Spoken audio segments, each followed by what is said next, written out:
The choice between going backward and moving forward has never been so clear. But now that we're 18 days out from the election, Mr. Severely Conservative wants you to think he was severely kidding about everything he said over the last year. He told folks he was the ideal candidate for the Tea Party. Now suddenly he's saying, what, who, me? He's forgetting what his own positions are, and he's betting that you will too. I mean, he's changing up so much and backtracking and sidestepping. We've got to name this condition that he's going through. I think it's called Romnesia. That's what it's called. I think that's what he's going through. I'm not a medical doctor, but I do want to go over some of the symptoms with you because I want to make sure nobody else catches it.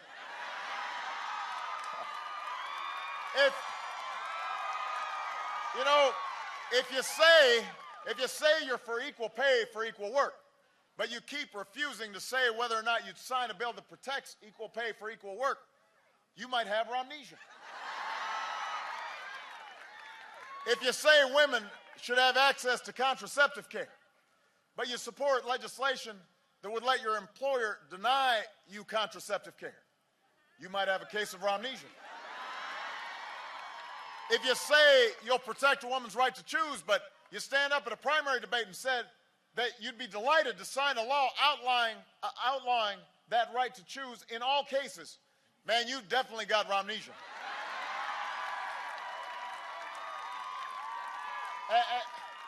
Now, this extends to other issues. If you say earlier in the year, I'm going to give a tax cut to the top 1%, and then in a debate you say, I don't know anything about giving tax cuts to rich folks. You need to get a thermometer and take your temperature because you probably got Romnesia.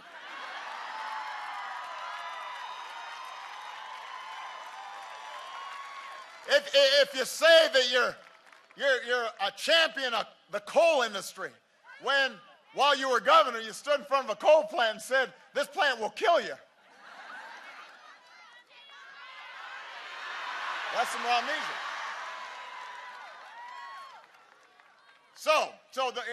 I think you're beginning to be able to identify these symptoms. And if you come down with a case of Romnesia,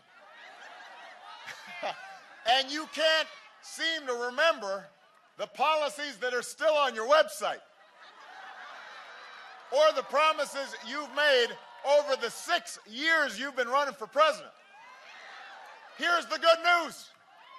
Obamacare covers pre-existing conditions.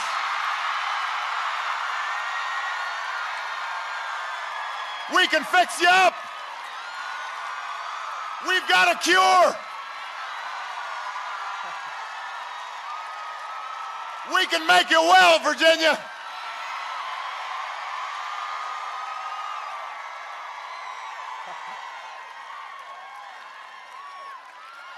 This is a curable disease. Women, men, all of you, these are family issues. These are economic issues. I want my daughters to have the same opportunities as anybody's sons. I believe America does better. The economy grows more. We create more jobs when everybody participates, when everyone's getting a fair shot. Everybody's getting a fair shake. Everybody's playing by the same rules. Everybody's doing their fair share. That's why I'm running for a second term for President of the United States. I need you to help me finish the job.